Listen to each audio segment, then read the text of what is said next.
baka naman pwede magtrabaho muna ako, hindi na ako mapagtrabaho eh. Di ba? Di ba sabi ko may time naman para sa interview ng vlogging, sa picture. Bigyan nyo naman akong time para makakilos ako sa tindahan ko kasi mas priority sa akin yung tindahan ko. Paano ko yan ma-handle? Kung dyan na lang ako nakarap sa camera nyo. Tama po ba?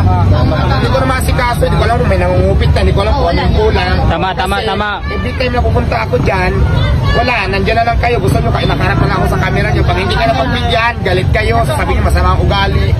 Nakapokus ako sa tindahan ko. Tama. Di ba po sana kung maintindihan nyo ako? Naintindihan ko po kayo, support tayo, nagpapasalamat ako doon. Pero kailangan ko lang talaga konti pang unawa nyo. Yung effort yung gusto tayo magpapicture. Pero kasi nga, kung sa camera na lang ako haharap, sa inyo na lang, wala na akong magagawa. Paano ng tindahan ko? Sige nga. Di ba? Yun lang naman yun, hindi naman siguro mahirap pakiusap. Mag-ano tayo, magtulungan, magpagkasamahan. Kasi hindi naman pwede dyan na lang sa camera nyo, wala na akong magagawa. Kayo kikita kayo sa vlogging nyo, paano ako sa tindahan ko. Di ba? Kikita kayo ng reels nyo, kikita kayo sa lahat ng gusto nyo dyan.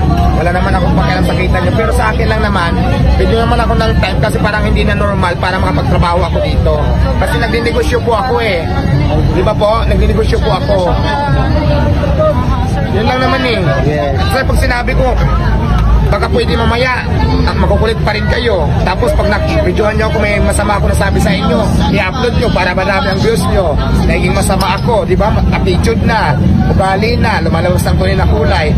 Yan ang mga upload nyo, di ba? Kasi gusto nyo maraming views para kumita kayo. Pero sana naman maintindihan nyo ako. Yun lang naman yun eh. Di ba tama ba? Yes, tama. Correct. Ano lumalabas sa Facebook ngayon pag hindi ko kayo pagbigyan? Lumalabas ang tunay na ugali, ang dami ng tulungan, malaki ng ulo.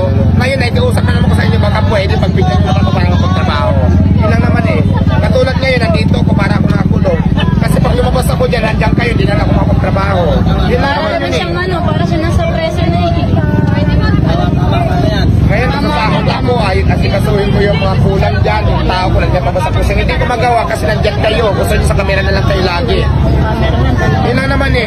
Nagbibigay ako ng time para sa interview, para sa mga picture-picture. Pero bigyan naman ako ng oras para mapagtrabaho. Yun lang naman yun eh. Yun lang nga, maraming salamat. Sige po.